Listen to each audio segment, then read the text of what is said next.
Welcome back, dearest listener, to Queen of Daggers, Heart of Fire, our experimental Daggerheart podcast. I am here with our players in what is, to us, the new year, January 2025. You will be hearing this far later, but the energy is crackling for us. David, how are you? Oh, I'm doing all right. Really happy to be here. David, of course, is our OrLeon, currently in bear form when we left him. And Katie, how are you? Katie, our dear Evelyn. I'm well, thank you. And Ben, who brings us Lemma. Hello, Asteria. How are you? First of all, Happy New Year. Happy New Year. I'm good. I'm very excited to dive back in. We had a lot of thrilling developments last time. Surely the last of them. No more developments. And Carmela. Ooh, hair got in my mouth. Sorry. I have that effect on people. Oh. Hi. Okay. Sorry. Hi, Carmela. Hello. Creator of Ginny, our willful fawn.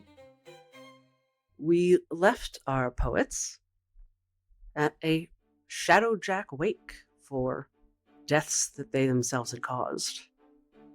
Though they seemed welcome enough, Kiva of the Shadowjacks, their young leader, has welcomed them into the group with surprising warmth.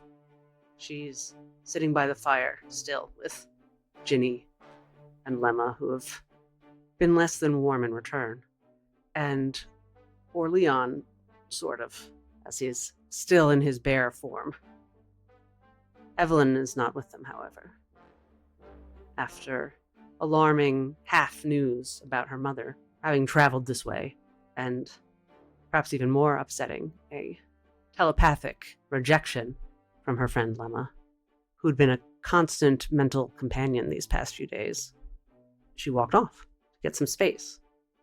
Instead, she found herself in the company of the ferryman, the mysterious figure from the Rain Queen Zephyrcourt. Mysterious now, that is. Not quite the ferryman. Just one of his names, he's told her. He is the father of Glory, Queen of Bones, and Glory's sister, too. The exiled queen who, he says, has chosen Evelyn for all of this, and to free her. Her true name, of course, he cannot speak to her, but he can name her Queen of Daggers. As you hear that name, Evelyn, as it sinks into you, rather like a dagger, another word comes into your head. You do like words, after all. They often have memories wrapped around them for you. And you remember the word kindling. Its multiple meanings. You were thinking that as the letter in your hand caught fire. Huh. Kindling. What had the letter said? It was an unsent letter from my father to a friend, expressing his concern over my advanced age and heretofore lack of kindling, which I understood. But it also expressed concern for my lack of curiosity and ambition, which cut me very deeply. Yes. Yes, it did. Ambition. Drive. That spark. You almost thought you heard something in your head say, "We'll show them kindling." And it caught fire. Did it burn completely? Was there evidence left? It burned completely. The evidence was the ash on my hands. It didn't burn me, only the letter. You obliterated it. The insult. How did that feel? How did you feel once it had happened? Exhilarated at first, then guilty at the transgression of intruding upon my father's things. And I wondered if perhaps he was right. even after you'd done that? It wasn't intentional. Things done without intent, well, they don't mean as much as things done with intent. Had you ever done anything like that before? Accidentally? No. But I knew it for what it was, and I was relieved. Who would you tell first? Your parents or someone else? My parents, of course. First one I could find. Who would you hope to find? Where would you go next? They have separate offices, separate, departments. Had it happened in any other room, I would have sought my father here.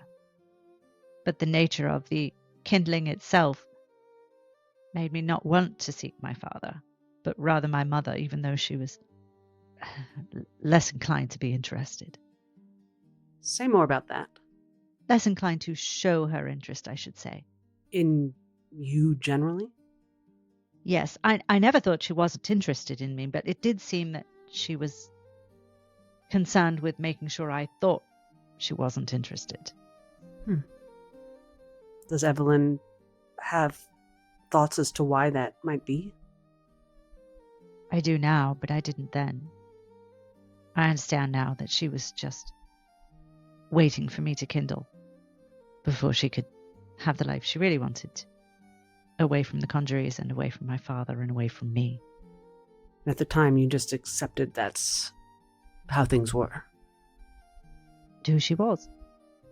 Well, you could go look for her. You could go... You were in his office, yes, so...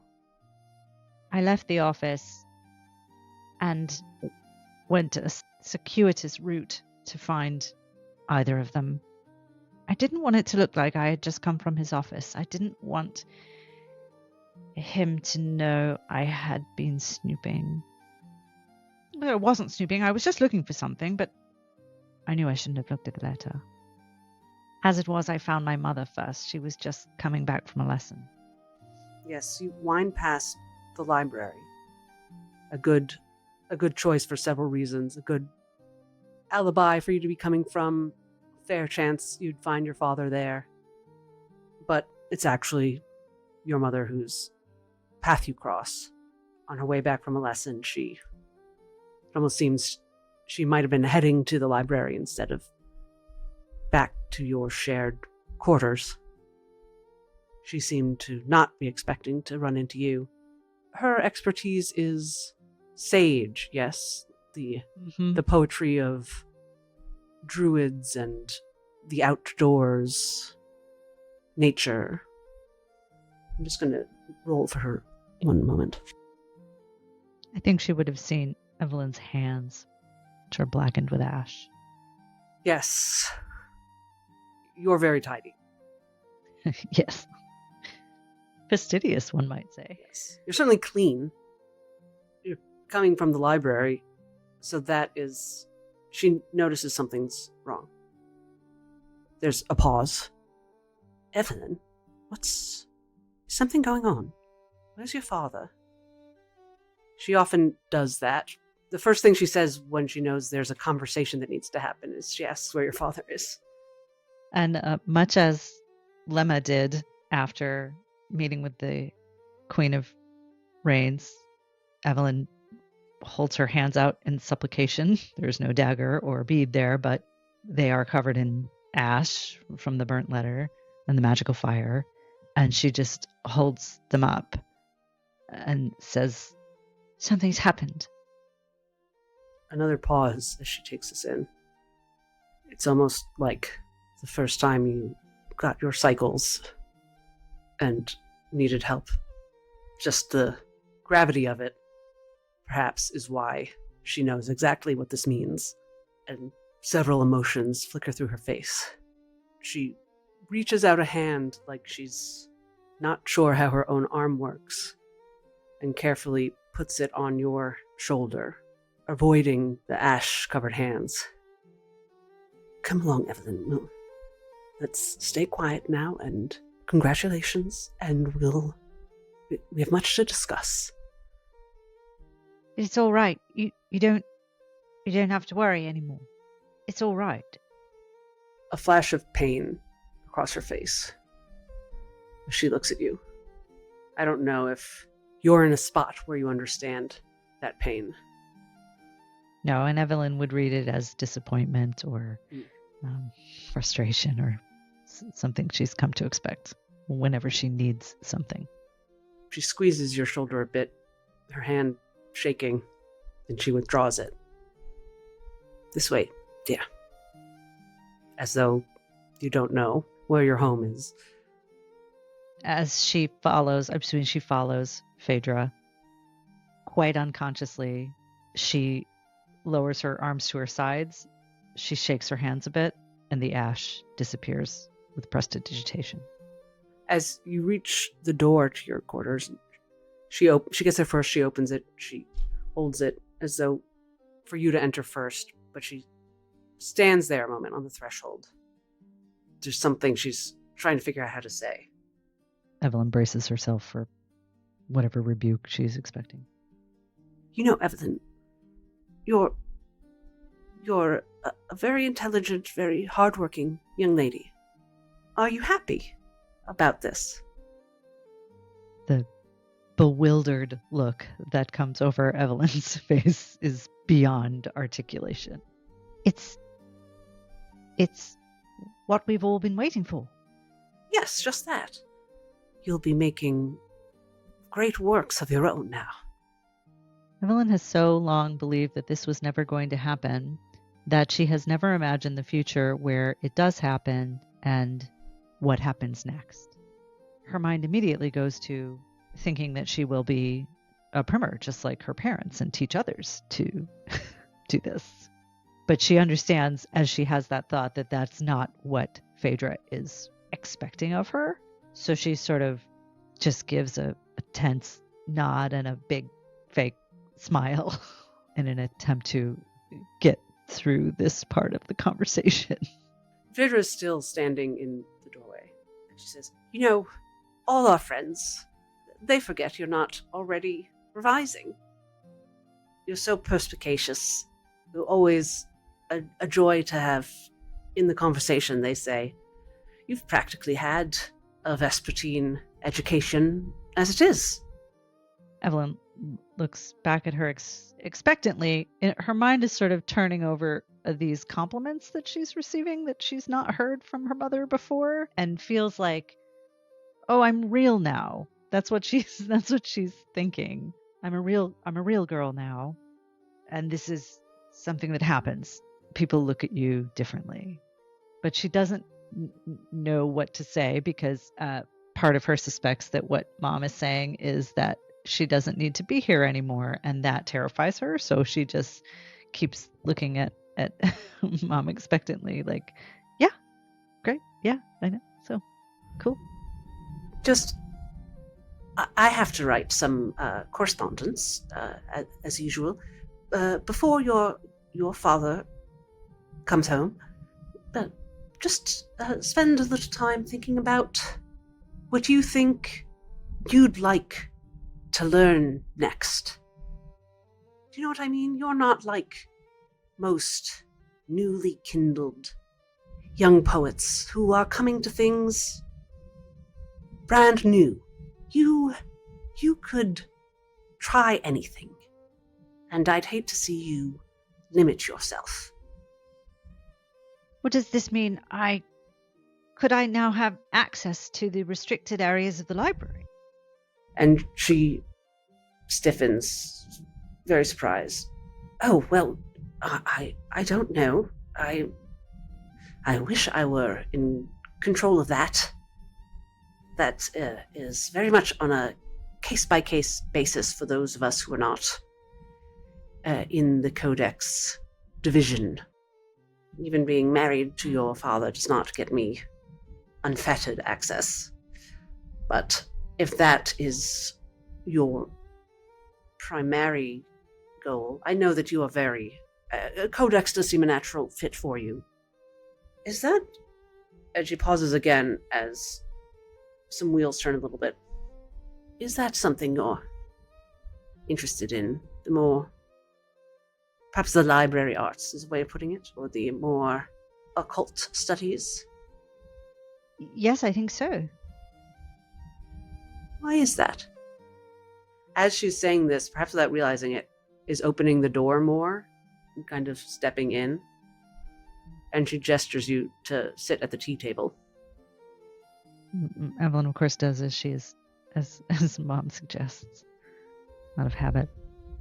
I hadn't realized you were drawn to those areas. Well, books, certainly. Well, yes. As for the occult, I don't know. I don't know enough about it, but certainly seems like the first step is to explore all the areas there are to study, and then choose where I want to focus. Yes, of course. You just it's not the hidden nature of it specifically. You just want a thorough base to make an informed decision. Evelyn knows the correct answer to this question is yes, of course. That's all it is. But when Phaedra says hidden knowledge, something flickers in her face and in her eyes that possibly Mom has never seen before. It is pure drive, pure ambition. And Phaedra clocks this, and there's a similar flicker in her eyes. Do you think Evelyn would clock that? Evelyn is so far up her own ass right now that there's no way that she would clock that. Yeah. Phaedra does some gestures, and the teapot that lives on the table fills with piping hot tea, and she pours it for both of you. Which I'm sure I don't have to tell you, this is not a typical ritual, mother-daughter ritual. It's not that you've never had tea with your mother, but this has an air of specialness. And as a reflection of where Evelyn is at right now, she cannot see this as a positive thing. Merely like, I finally did the thing that earned me the right to be real to Mom. I guess I really wasn't good enough before. She sees it as not as you are welcome, we are peers now. She sees it as you really weren't good enough before to warrant this kind of attention. She's stuck there. Well, Evelyn, this is already fascinating. You are such a promising young woman and young poet. I'm so happy you came to me first with this.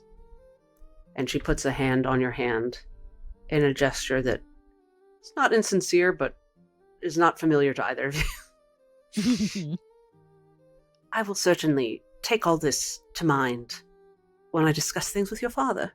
We will figure something out that shall suit. Your mind needs to be nurtured and challenged and expanded. However best that is done and wherever best that is done. I will see to it. Evelyn was so excited on nurtured and challenged, and then went straight back down on wherever, and the implication being not here. And do you think that's very visible? I don't know how much time they spend together that they can really read the. It's not very subtle, but I don't know. I think how I've much. pushed Phaedra's insight into her daughter as far as it goes. I think it's pretty limited. Yeah, both ways. So, and at the end of it, she knows she is supposed to nod and smile and agree. So that's what she does. And Phaedra's now, she's lifted her teacup and is swirling. She is in thought. Are we in a get out situation here, or no? I think we're more in a you may leave situation. Yeah, okay. Not that you are dismissed, but that you might as well leave. I think when your mother has forgotten that you are in the room. Yeah, Evelyn stands up and said, "Well, I should go clean my," and she looks at her own hands and realizes they are already clean. I should, all right. And she turns and nods and walks out awkwardly. Yes, dear. Don't go too far. I'll be in the library. Yes, tell them hello for me. She's not listening whatsoever. Yeah. And she sips her tea. And as you walk out the door and realize she didn't, ask you anything about how it happened, you're not in trouble, at least yet. You don't know if your father's going to ask, if that letter is ever going to be mentioned. You remember that voice that almost felt like your own. We'll show them kindling. Are you disappointed at all that you're not in trouble? You don't have to be. Sorry. I think her fear of getting caught overseeing the letter would outweigh any disappointment over them not being interested enough to ask about the circumstances of her kindling. But remembering that voice sends a little bit of a chill through her, because even if it resonated as her own voice, the words were, and Evelyn's very into words, the words were, "will show them kindling," not "I'll show them kindling." I think that as she sort of very slowly makes her way to the library to go find a place to hide for a little bit, that's what's haunting her. And that feeling of haunting is what is with you as you look at the ferryman. Yeah. That memory of reading that you lack ambition and something very powerful stirring up in you. A voice saying, "We'll show them kindling," as the ferryman's words in your mind, because you are speaking telepathically, the Queen of Daggers floats as though it will not dissipate ever. Are you all right, dear? This he says out loud.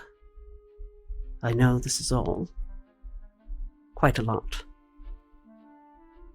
I'm afraid you've opened an era of quite a lot. And he smiles. You're still both kneeling on the ground. Why were they banished? Why did the Queens of Hope banish the others? He looks down a bit sorrowfully. They warred against each other. It started, I'm not sure how. I fear that the Lady of Madness was part of it. She preferred the Queens of Chance. She preferred glory to one of her own daughters. She wanted glory and fortune to reign. But I think she put some ideas in Glory's. I think that's how it started. I'm not sure. What I do know is it was Glory drew first blood against Harrows with the swords that Madness and I gave her as a wedding present. Who was she married to? To Fortune, of course.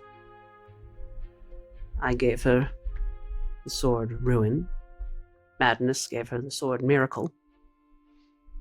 And with Ruin, she stabbed Harrows through the chest. But dear Will was able to protect her heart from Miracle and survived. Her sister Fortune, the Queen of Rain, was not very happy with her love. And this fourth sister, where did she stand? That I was there for. After Rain killed my one daughter with her own swords, what was my other daughter to do but rage? Truth, I don't think she knew exactly what to do.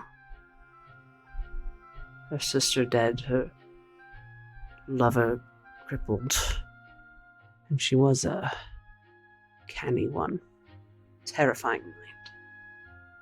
In the end, it was Madness herself. They destroyed each other.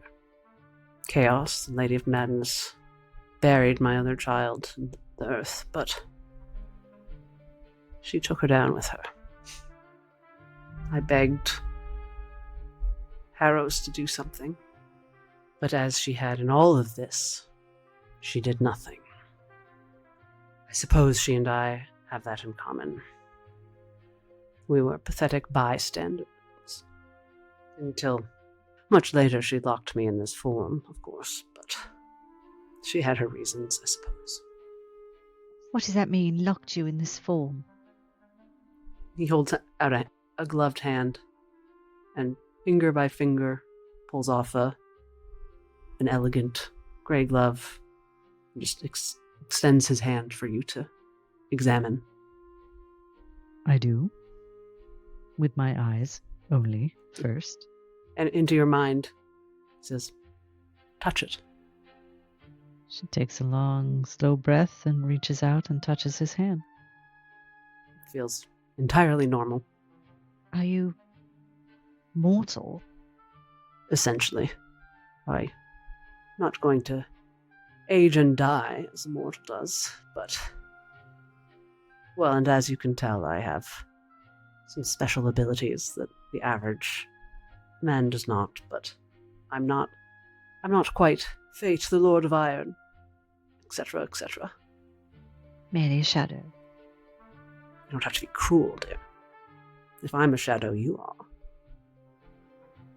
I've no doubt of that.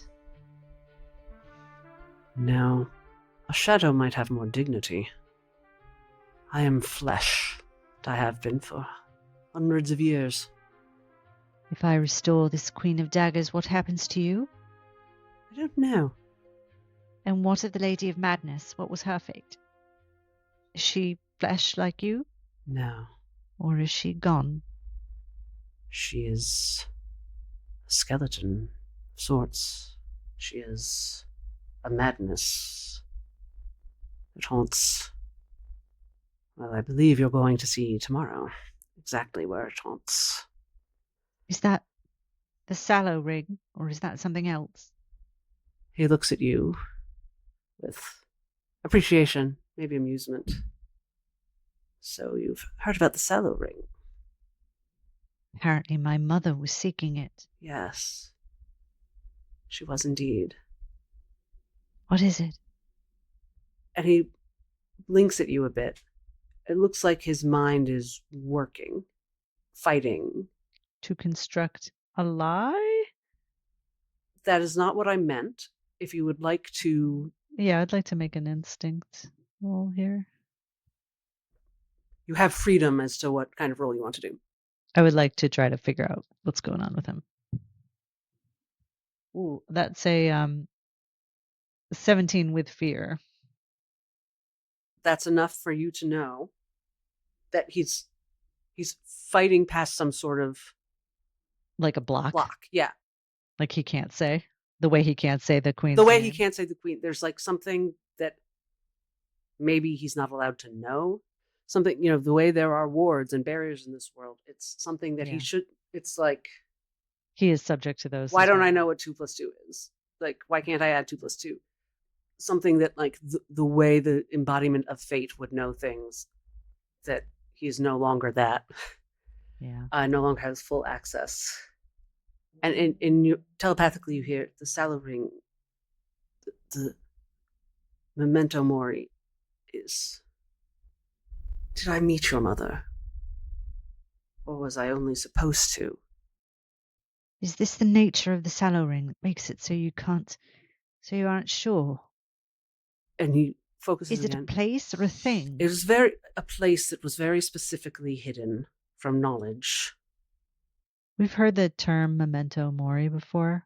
Have we all heard it, or was that wrapped up in something from Lemma's? You and Lemma did, from Cathania, when you were looking at the art book. And he says, the sallow ring, the graveyard where the willow trees lie. And once he's gotten that out, he feels better. Yes, it's where my daughter is buried, was lost. It's where I would go if I chose to revive her. And once he says that, the sallow ring, the graveyard where the willow trees lie, 2 things happen. First of all, you have the rain dagger, yes? Yeah. It twitches against your leg. Oh. Disconcerting. And the other thing is something sort of twists in your mind, like almost unlocks. Like I'm too clever by half? Sure. And since you are too clever by half, I will let you know why you're having that feeling, which is you realize that is text you have seen before, but not known that you have seen. because you were not able to comprehend the text, Right. that was part of the text in the incomprehensible artwork you and Lemma saw in the book. Yeah. The black and white woodcut that was Mm-hmm. that entirely comprised unfathomable text. What to do with this information? I'm sorry, dear Evelyn. I am trying to help. And I'm being confusing when you've graced me with this very intriguing gift. You can speak into minds. Yes, well, that's something I can do. Thank you for sharing it with me. I'll take it as a sign of the beginnings of trust. Evelyn does not correct him. It was merely an expedient way of losing the connection to OrLeon. And I shan't take it for granted. Is everything all right? Oh. And you look up to see Tristan standing above you. Is the Lord of Iron still there? When you look back, he is gone. Oh, Evelyn thinks, where did you go? There's a pause. Staring blankly at Tristan. There's a pause, obviously. And then you do hear, there's no need to upset. And he pauses like he's avoiding saying something insulting. Yeah. There's no need to upset the general population. I can be a bit intimidating, shall we say. But I'll find you again, if you wish it. Tristan is looking at the spot where he was, like he thinks he saw something, he's not sure. He said, I'm fine. Yes, I'm fine. Evelyn gets up off her knees. Good. I just needed a moment. It's very kind of you to come looking for me. Yeah. I'm assuming you did come looking for me. Perhaps you didn't. Perhaps you were just wandering off on your own No, as well. I did. Sorry. Is that all right? I wanted to. Yes, I was very rude to you before. No. Of course, you shouldn't share the personal business of people who. I came to apologize. Oh, Of course you wanted to know more, and I should tell you a little more now that we're not in front of everyone. I do think she would want that. Just I care about these people, the Shadowjacks. They raised me basically, but look, you don't want your business just out in the open here. I see. Thank you. That's very sensible. Not that you owe me listening to advice from someone you just met, not under the best circumstances, but I think you'll find I'll take any advice I can get. just when in doubt, hold the cards a little closer to the chest, especially around, shadow bandits and thieves like me. It's very good advice. It doesn't come naturally to me. Thank you. Look, your mother, everything I told you before was true. There was this book at the Conjuries where she worked that she couldn't get access to. That she knew, she'd seen it and she'd just gotten some kind of tip that it was really important to what she was working on. And she hired me to get it because I'm good at that kind of thing.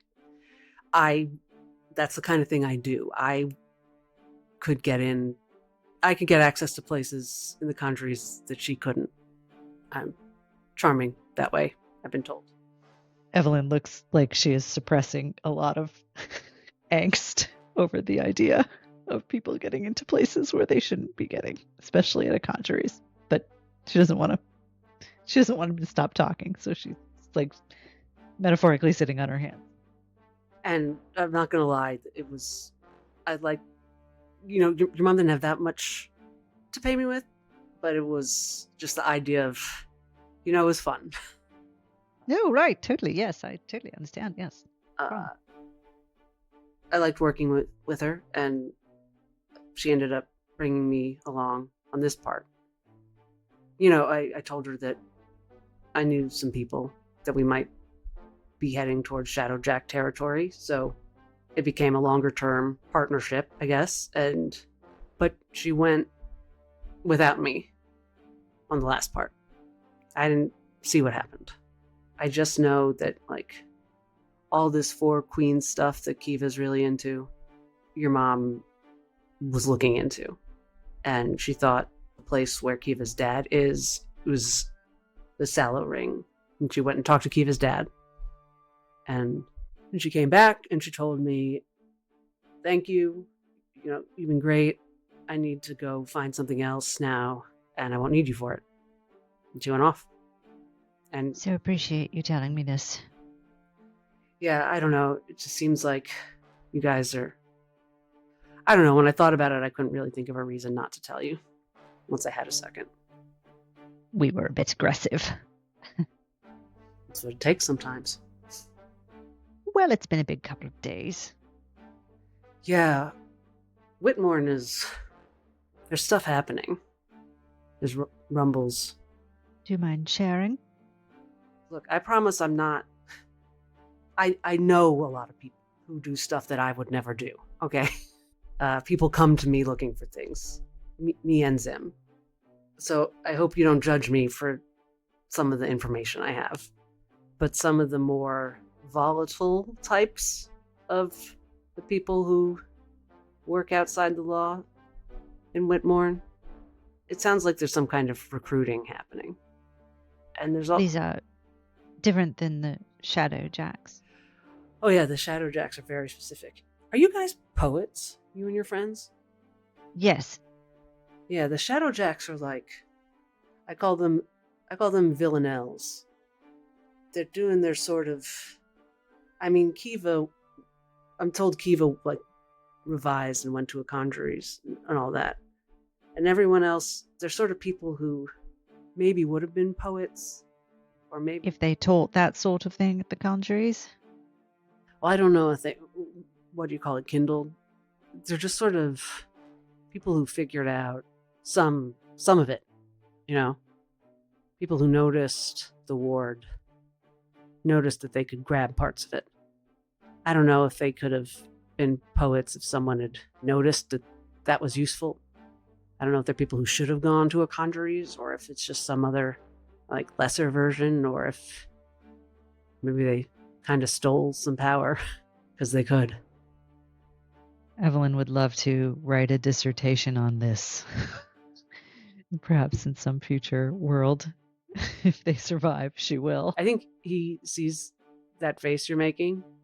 Yeah. And says, your mom had a similar reaction. She found it very interesting. The idea that only poets can do miraculous things is egotistical, limited. But growing up in the conjuries, that's what I've always been led to believe. It shouldn't surprise me that there are others out there practicing without formal, structured education.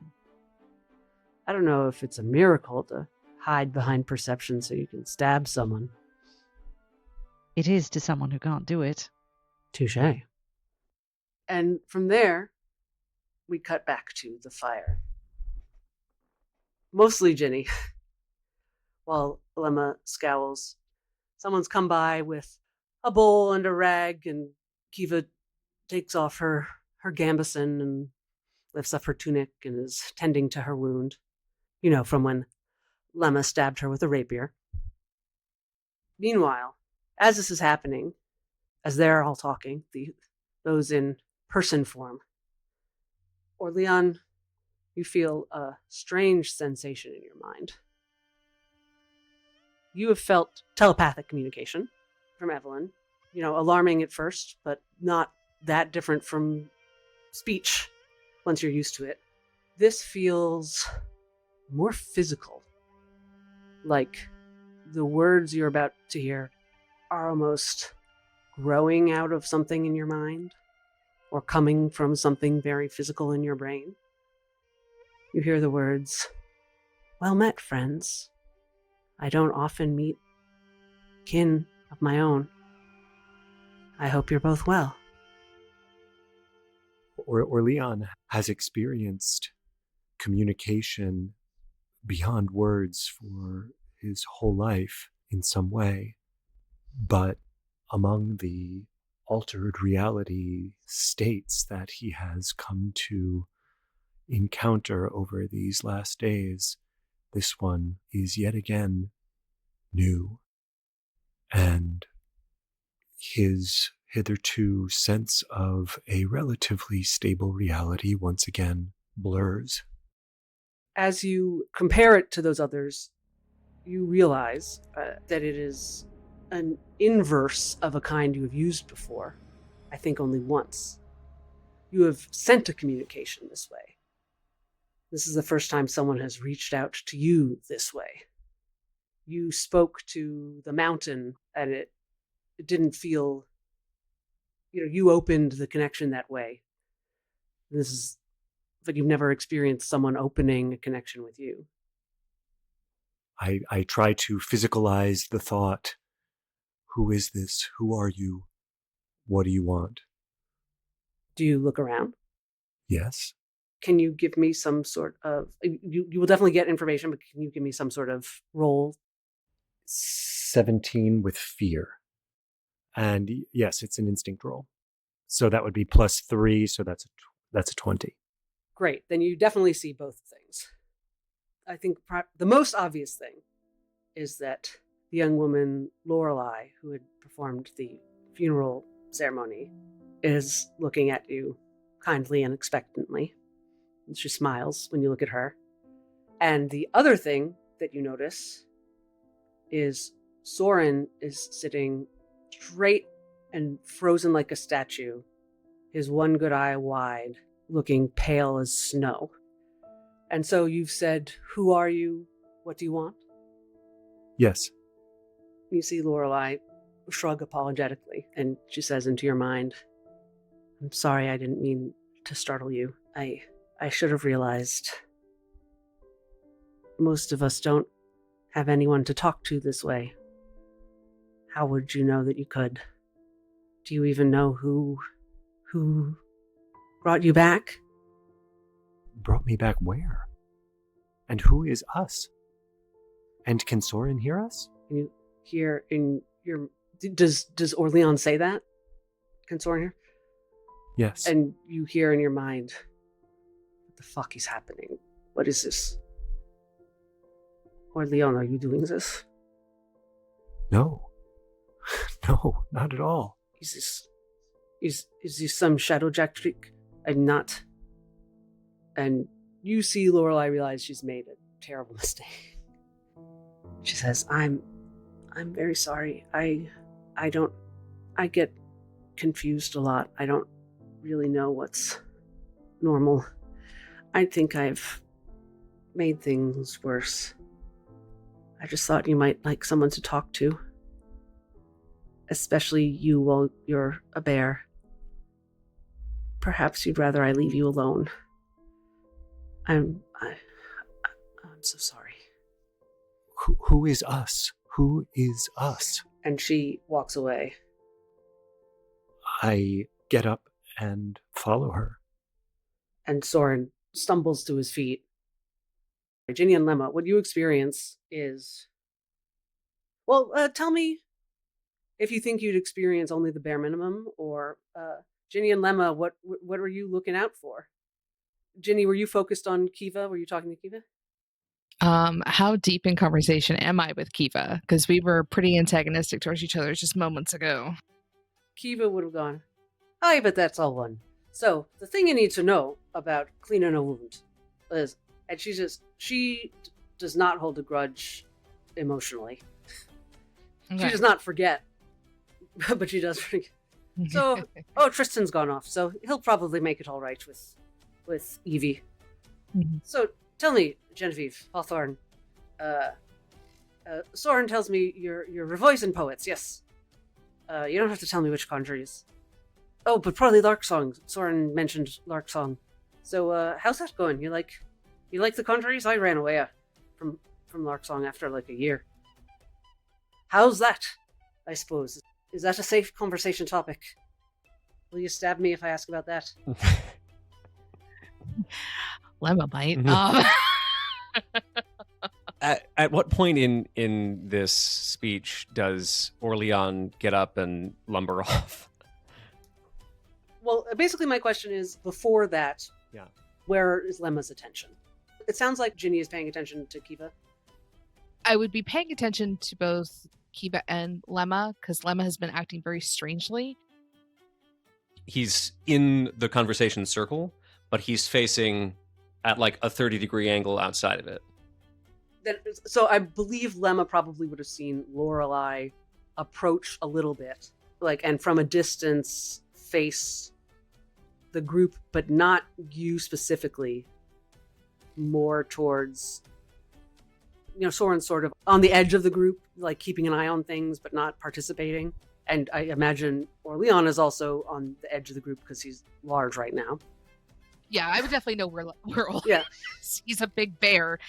And I usually know where OrLeon is, so. So if you're watching Lorelei, you see her walk towards the group, face them, kind of smile, shrug, react to something, and walk away.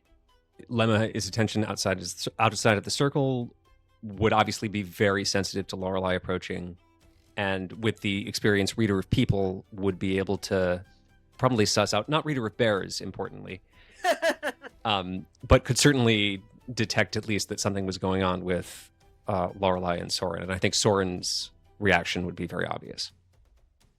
Oh, for sure. To be clear, Soren has no fucking clue what she's talking about or what's going on. So if they leave, Lemma just gets up and leaves. Kiva says, all right, he's sensitive. You'd think I'd be the one who's sensitive about getting stabbed. Well, it's been quite a day. I do thank you for your hospitality. You didn't have that, especially since There you're we wrong. did stab you. No. Believe me, it does me good. I watch Lemma walk off, and so now I'm stuck because my politeness makes me want to stay with Kiva, but wondering where everyone, because now everyone's gone and it's just me at the fire. So tell me, Genevieve, which Yes. kind of awkward situation is this? Have you sort of arranged to be left alone with me? Or have you been abandoned and you're stuck with me? I can handle either, but let's skip to the part where we alleviate the awkwardness. Honestly, Kiva, I don't know which one would be more awkward. Oh, well. If I was abandoned and all my friends left me, or if there's some other thing afoot. We are safe here, yes? Aye. Against my better judgment in trying not to control the safety of everybody around me, I let Lemma go. Maybe they're just glad they found another ginger to offload you onto. Yeah, that certainly does happen, doesn't it? I don't know why. We're clearly superior. I don't know about that part for me, at least, but you seem to be fine enough. Oh. Well, fine enough is fine enough. Well, don't worry, Genevieve. I'm not going to prey upon you. Though Well- I am your captive, I'm also your host, and I try to be gracious. I do appreciate that. Hosting a party is something I know a couple things about. Not as good at it as my Nan is, but I do know hospitality when I see it. You guys do know how to throw a party. Looking around, like I'm very sullen that like all my friends are gone. Like Evelyn's gone, OrLeon's gone, Lemma just walked off. Even though Lemma doesn't really talk to me very much, I've gotten so used to him being around.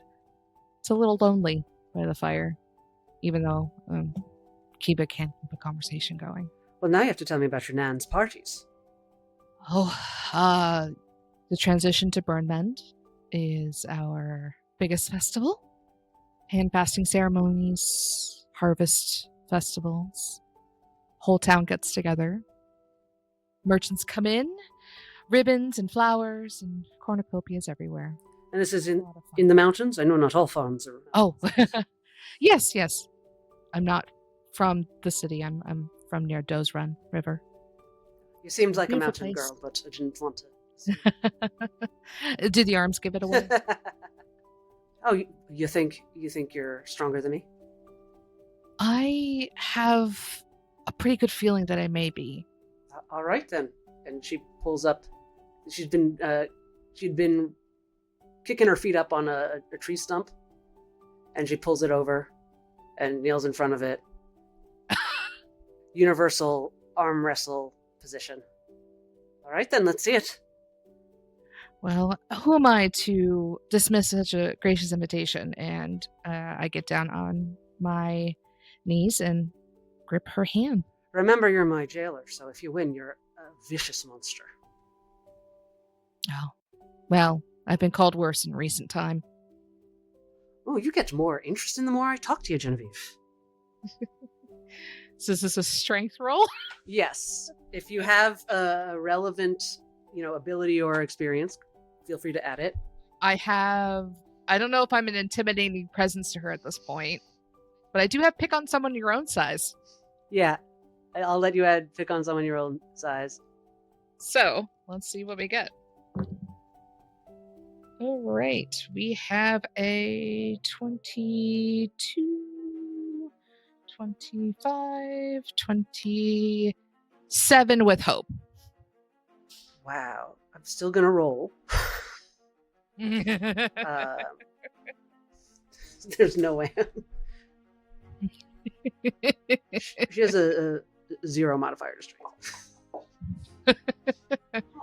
It's hard against my +3. She rolled a 16, and she gets advantage. She got a dirty 20. She didn't embarrass It's herself. not bad. She did not embarrass herself at all. No, Ginny makes it look like she's struggling, against Kiva. But in the end, she does pin her arm down. Kiva is grinning at you, and with that hope, without for free, she had no illusions that she was going to beat you. This was just for fun and to loosen you up and maybe to initiate physical contact, but not necessarily in a flirty way, just sort of in a loosen things up way. Yeah. In an icebreaker way. Icebreaker. You get resistance, it's not it's not a blowout, but you beat her unambiguously. She says, "You monster." You had a really rough day. A wounded woman. I know, and it's totally not fair. It's you're tending to a wound. Your stamina is a little sapped from the day. I won't hold it against you. And then she kind of smirks and sits back down. All right, but you owe me a drink. Shall we go find something? Because this wineskin's out. Sure. I get up and I hold my hand out to her. Right, a wine. And we do go. Kiva does coincidentally walk kind of nearer to where the rest of the group is. Which we are now going to cut to. Evelyn and Tristan, I assume, are returning to camp, or are you lingering in the shadows with Yeah, Tristan? no, I think you tell me, but I think he told her what she needed to know to figure out what's next. So she would she sort of cut off OrLeon mid-thought, and bailed. So she doesn't want them to worry. She would come back, but with Tristan. So you see them in movement. Everyone's kind of leaving the fire. Ginny's with Kiva. And for the record, Ginny, she'd said, "You get me a drink," but she's getting the drinks from the table herself and kind of not making you go talk to Wells's friends directly. Though no one's giving you glares or anything. No one's gonna spit in my wine. No, it seems to be very warrior code vibes of in a fair fight. And Jacob is I didn't mean to kill him. yeah. Jacob seems to have gone to his tent, the guy whose partner Soren killed. Everyone else seems to be not holding a grudge. Evelyn, you see a little kind of a weird parade of you see that girl Lorelei followed a few feet, and then 10 feet, then there's a bear, and then followed a few feet, there's Soren, and then followed a few feet, there's Lemma. Evelyn thinks, where are you? Before she remembers that she's not connected to Lemma anymore. And then she turns to Tristan and says, how long do these wakes usually go on? Oh, some people will be up all night. They'll be, wrestling and punching and singing. This is early. Does it get very rowdy? Friendly rowdy. It's fun, honestly. Funerals are sometimes they're a great party. A celebration of the lives led. Yeah. Seems counterintuitive, but I understand. And she takes a seat by the fire, as if determined to enjoy herself. Tristan notes that. She is watching. Her eyes are basically just darting between OrLeon, Lemma, and Ginny. And Tristan kind of stands there, sort of not sure if he's been dismissed or not, or who he should. He's looking around as well, trying to figure out which cluster at the party he could. Would you care to sit? She says to him. Then he smiles and says, "I'd be honored, my lady." And he'd already gotten a wineskin or whatever, and I don't know if you have a cup, but he feels it. I'm Tristan. You probably gathered from before. I don't think I caught your name. I'm Evie. Evie, daughter of Phaedra. Yes. Questing poet. I suppose I am. Yeah, maybe that was an assumption. I guess I don't know exactly how you got here or what you're doing. You don't have to tell me. Well, I don't think I know either, to be honest. This wasn't supposed to be what happened. This was, I was supposed to be, do you know what a primer is? Yeah. That's what I was supposed to be. Like your mother. He's just gonna keep father. mentioning your mother, not realizing that it's The difficult. little daggers that he's using. He's here's the thing that I know about you. Yeah. Yes, I grew up at a conjuries, Vespertine, and so I just thought that's what I would wow. do too. And it seems that things have taken a slightly different turn, and it takes a bit of getting used to. That's impressive. She's being game. She is trying to be friendly and make a bond here, even though her mind is in maybe 800 different places than at this fire right now. The distraction is really appealing. She just doesn't quite know how to take advantage of it. I was a primer at Vespertine. What?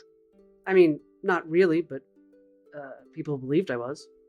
Is that how you got the book? Yeah, it was, a young visiting primer. I infiltrated. I would very much like it if you would tell me all about it. And he launches into his daring heist tale. She is rapt with attention. So now we cut to the Lorelei procession. OrLeon, as you walk. Or do you remain a bear? You don't have to. You may. Just a reminder that you're not, that to the audience, he can stop this at any time. He's not stuck there. I hope I haven't bullied you into continued beardom because it's so delightful. No, but as I But as I am following Lorelei, I'm trying to call out to her, hey, stop. First, I try physicalizing those thoughts, saying, hey, wait. Does she answer?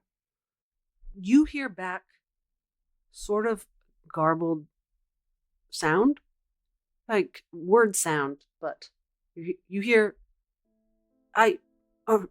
sorry, something about, there was that voice, Kiva was right, maybe I'm tired.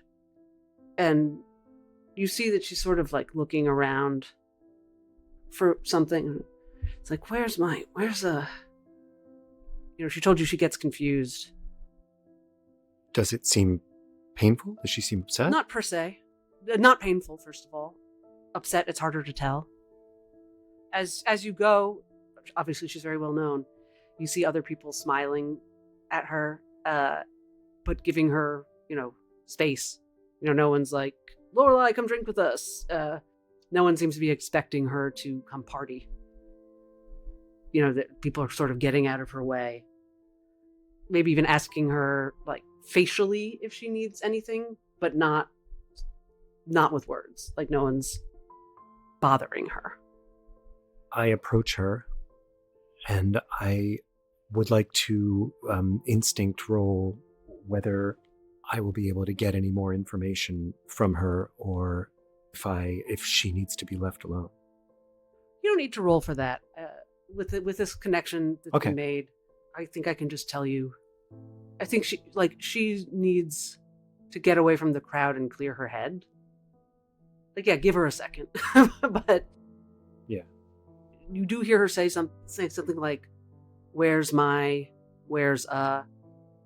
and I think being an insightful person and like someone who can be quiet and know how to listen, I think OrLeon would get the sense of, and clocking that everyone seems familiar with whatever's going on with her. She has some way of grounding, self-soothing, or whatever, and to maybe follow everyone's lead and be available, but not to interfere. And as you follow her, and presumably everyone else follows you, she winds up at a little tent behind all of the others, like a little bit of ways in the most shadowy part furthest from the fire. It's a very sweet, very small tent with a nice little stool outside. A bear definitely could not fit in this tent, unless it was really looking for some bread and wanted to destroy everything. And she disappears inside for really just the time it takes for you to catch up. And before you do, she comes out with a black lace shawl, and she sits on the stool and puts the shawl over her face and sits quietly for a moment. You hear, "I'm sorry, sometimes I lose track of where I am. Sometimes when things don't go how I expect, there's a fear in me that everything's wrong. If I was wrong about one thing, maybe I'm wrong about everything. Maybe I never really did come back. It hasn't been very long for me that I've been back. Reality can be... It's hard to trust it sometimes. I don't know if you ever feel that way." And through the lace, you can't see her full face, but you see her eyes are strangely visible because, and you hadn't noticed this about her before, they're milky gray, almost white, very much like Soren's bad eye. And they are looking at the two of you that Soren has caught up. Lemma, how close do you get? Are you hanging back and like hiding, or are you just watching? I think Lemma is trying to do like a spy tale. Are you within earshot? Yeah. So kind of like wending through other groups of people to try to like be in earshot, but not be obviously a part of the procession. Could you please do a roll to hide? So this is going to be a 15 with fear. Excellent. And you have nothing that adds. So I already added, I assumed this was finesse, but literally hide is under finesse. Yeah. So yeah. It is finesse, yeah. But no, I have no other abilities that are relevant here that I will use. As far as you are hidden. So far, they haven't said anything out loud. You probably won't hear anything because they're going to be talking to each other's minds. Fun times for Lemma. But you see Lorelei, or Lady Laura Vermeer, as you knew her, come out of the tent and drape herself in a shroud quite similar to the one she wore at her funeral. So for Soren and OrLeon, Soren is saying nothing, but she does this and she looks at you with these strange milky eyes and says, I surprised you both. OrLeon lumbers a bit closer and sits down on his haunches, bows his head down, and communicates, as much as a bear can, his gentle intent. As much as this voice in his mind has been an invasion, he feels somehow he can trust it. And he asks, physicalizing this thought, where did you come back from? She smiles and she reaches down a bit hesitantly and pets him if he seems amenable. He is startled. He has not felt much touch through the senses of a bear, other than squeezing Kiva. And yes, OrLeon is amenable. He didn't quite realize until the feeling of her hand. Where is she petting him? On the head, I think in between the ears, full palm and then back. He didn't realize how lonely he had been feeling until the warmth of touch spread from his head into his shoulders, which now, because he's sitting, he no longer needs to support his weight, and he softens into her touch. And I think it is funny to feel a hand through bare fur. How it feels like one object, like a paw, but also the bare part of you almost goes, that's a weird paw. But it feels very nice. It feels warm, perfectly alive, and all of that. As you relax from the initial start, you feel her relaxation as well. She says into your mind, thank you. We don't have a lot of soft things here. Actually, before she answers your question, she leans over a bit to get a sense that she's looking at you more closely. Your eyes, specifically. She has to sort of hunch just based on how you're positioned. And she looks up and cocks her head. She looks at Soren. She says to you, I see. The three of us are different, aren't we? You, and she pats your head, OrLeon, you've been this way almost your whole life. I could help you remember, maybe. No. It's just as well. Have you met... I think she said you have. The laundress? OrLeon feels a slight chill, thinking about the laundress, who he remembers is named Death. Brings him back to that moment in Carmela when Casmene's departure left a coldness, a void somewhere between his heart and his mind that has ached since. Yes, I have met the laundress. I was given to the laundress and then taken back from the laundress. And at some point, so were you. I think it was very different for you than it was for me, now that I look at you and talk to you. But we're connected. People like us, we have roots in a part of life that most living people don't. There's a cycle that only goes one way, except for us. It's just a small thing. It was a bigger thing for me than for most, I think. It's pretty rare. Am I right that you don't remember it? OrLeon knows and does not know. I could likely help you find out if that's what you want, but in the meantime... And she looks at Soren, and you hear in your head, I know what happens now. It's not, there's no need to... You know who did it? Who brought you back, I mean? He was my brother. I think he was probably a poet, but instead now there's me. Lorelei sighs. I've upset you both. I tend to do that. I'm very sorry. Life's complicated when it's extra life. I hope you don't bear regrets for what happened. Something is just strange right now. Something is... And her hands are clasped in her lap, and you can see that she's trying to keep them from shaking. There's something... So many things have been brewing and happening, but there's something right now that feels important, and I don't know what. So I apologize again if I'm not my right self, or not the self you need. And then she rests silently, almost like a fortune-telling machine that's run through your quarter. And she just looks at you through the lace placidly.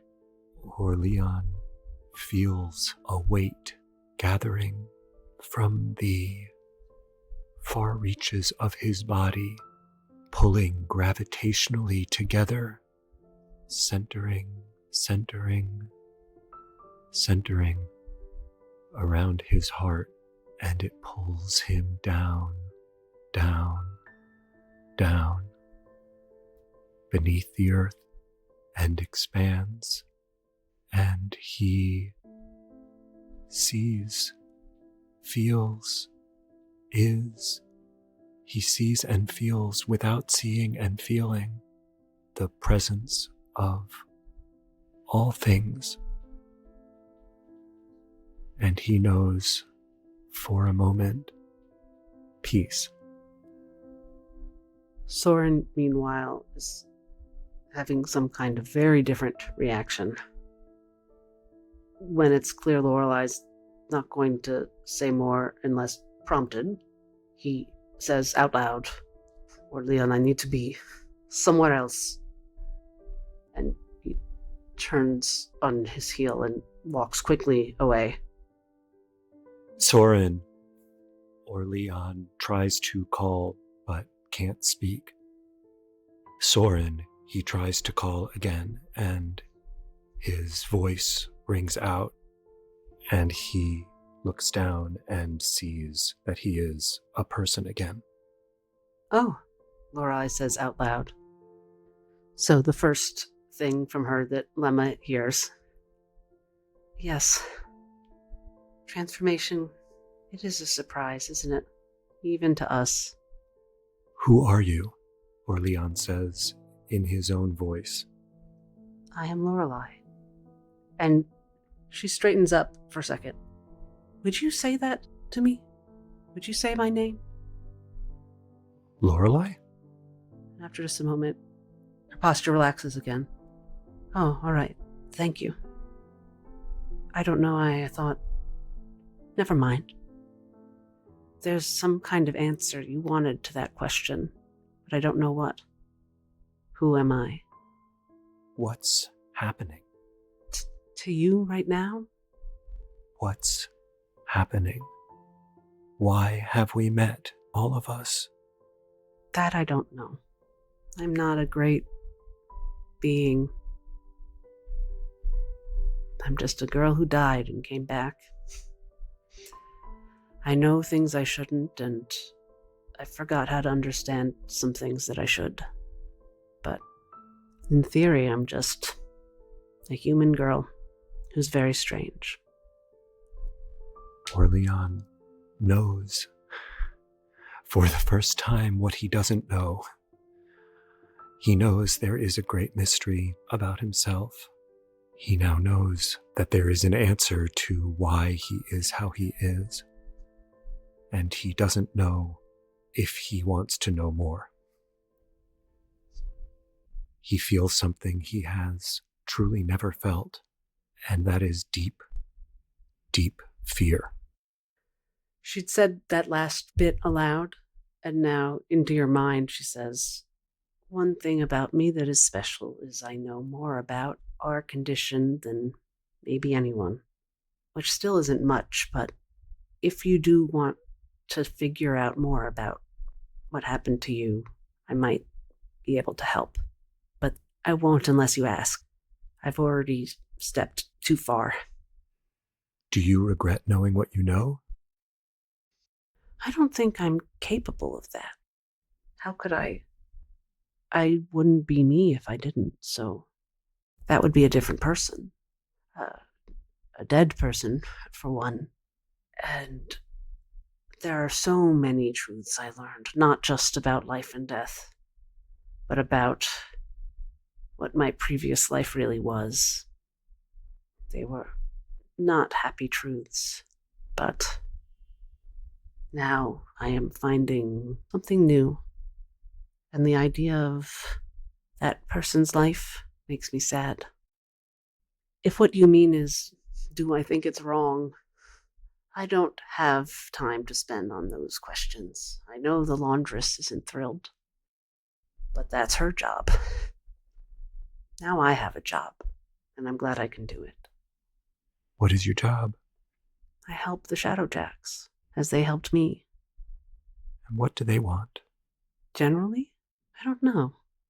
What do you help them do? I help them with death and life. I help them find truth in death. When they die, I bring them pieces of truth. They face death a great deal, but they take care of people who don't fit anywhere else. People like me. And she rests her hands again in her lap. More contemplatively this time. Friend might need you, though. I think I upset him. I'll go to him, and I'll come back to learn more. Keep in mind, it's difficult to remember. And now he does. Poor Soren. It's nice to meet you as a person. You're a lovely person, too. Not just a lovely bear. For the first time since he did so as a bear, OrLeon laughs, and in doing so feels the difference between laughing as a human and laughing as a bear. There's a very personal question I'd like to ask you, if you don't mind. Okay. What's your name?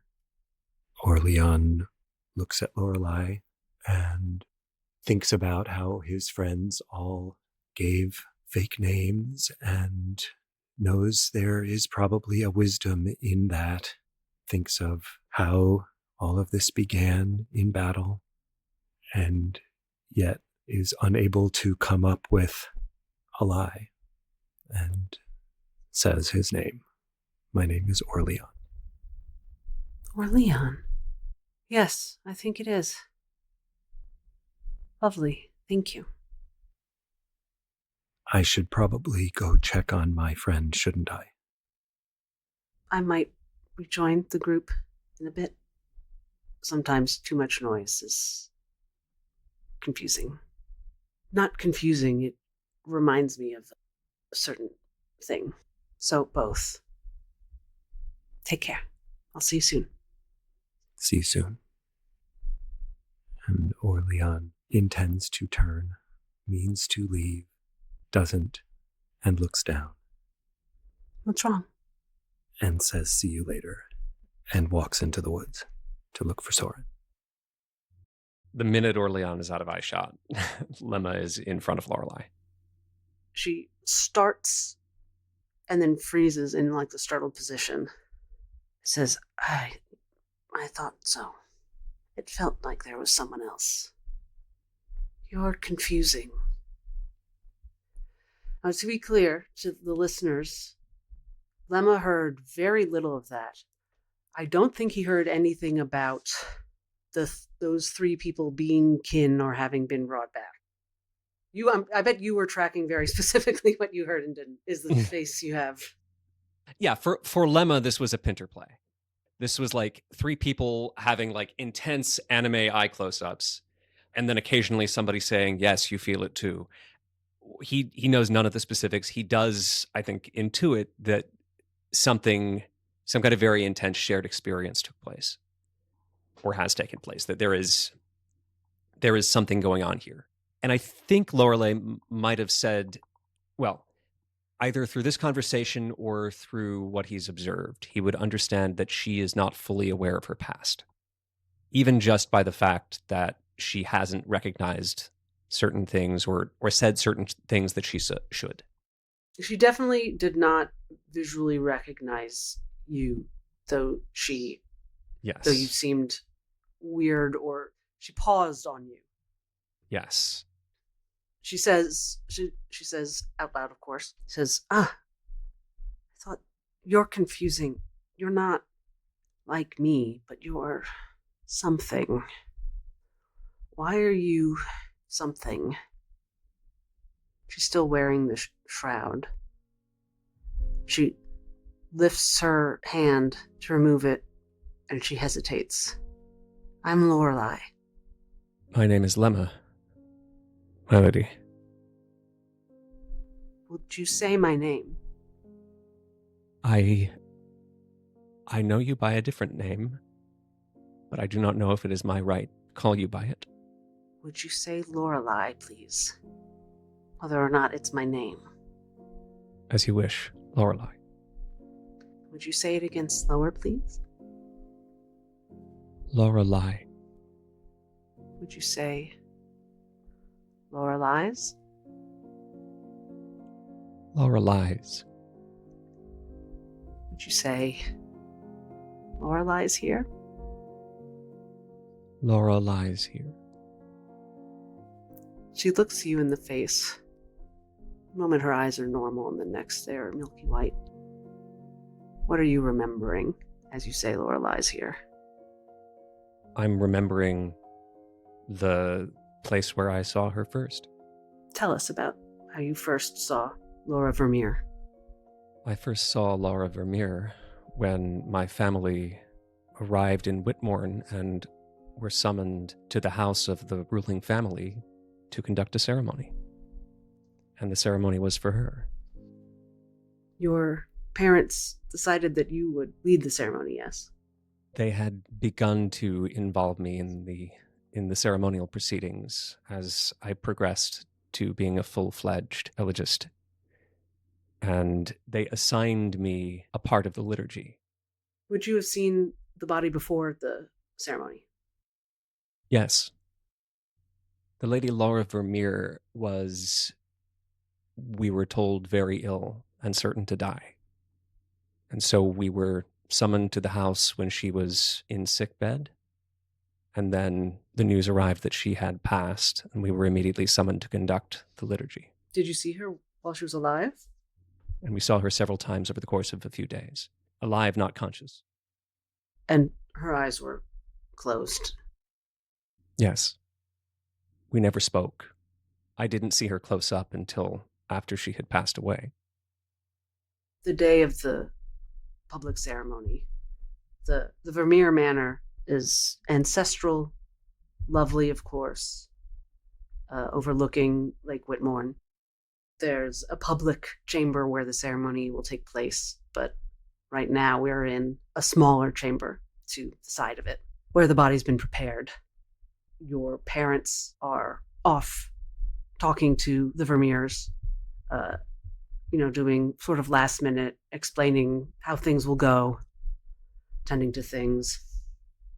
You finished your notes, likely, and are briefly alone with the body. It is shrouded, which isn't really typical, especially for someone so young. and wealthy, and you'd seen her before, not to be crass, but there wasn't really anything unsightly about the body that would merit that, you think. But you're also not really that familiar with the customs of the nobles, so it's very quiet in the... This is some sort of storage area.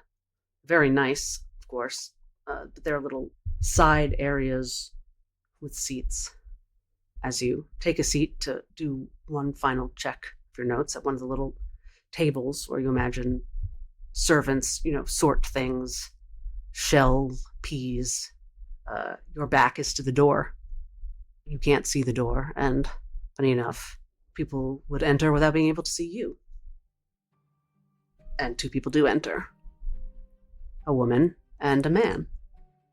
They're of indeterminate age to you, adults clearly, though it becomes quickly clear to you that they are mother and adult son.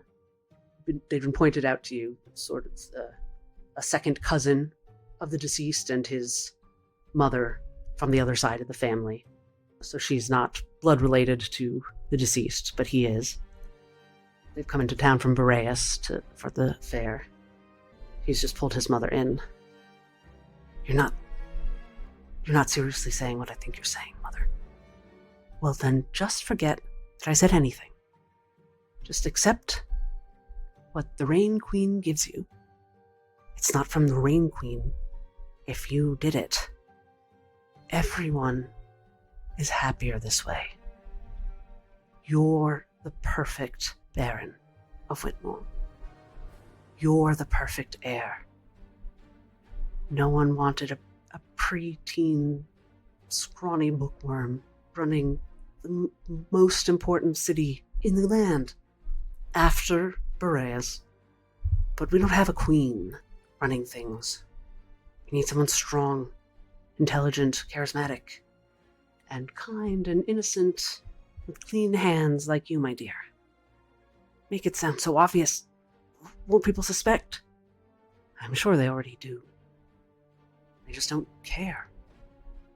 You hear footsteps, woman's shoes approaching the corpse. It's just a shame about what that poison does to the eyes. Doesn't matter. They mostly stay closed anyway, and we have this lovely shroud. Don't look at your mother that way. Just look sad, and then tomorrow be happy. You are going to serve the land you love. And I'm not going to talk about it any further. You hear footsteps leave. You hear a sigh. Sound of boots approach the bier. Cousin, I know we didn't know each other really. Not what I would have chosen, but we do our best with the hand we're dealt. And you hear just a little knock on the wooden platform, as though that's settling the issue.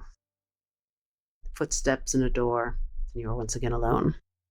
Lemma is frozen, stock still, and he sits there for a full minute absorbing what he's just heard. And then he, with very jerky, clipped movements, walks up, or gets up and walks out, and finds whichever parent he can find first. That would be your mother, Silence. She would be the one leading the ceremony, is that correct? Yes. What would she be doing right now, would you say? She would be... The role of the liturgist is partly sort of master of ceremonies, and partly there's a production management element, so she might be talking to the family, and where she might be directing members of the household. You sat there a minute.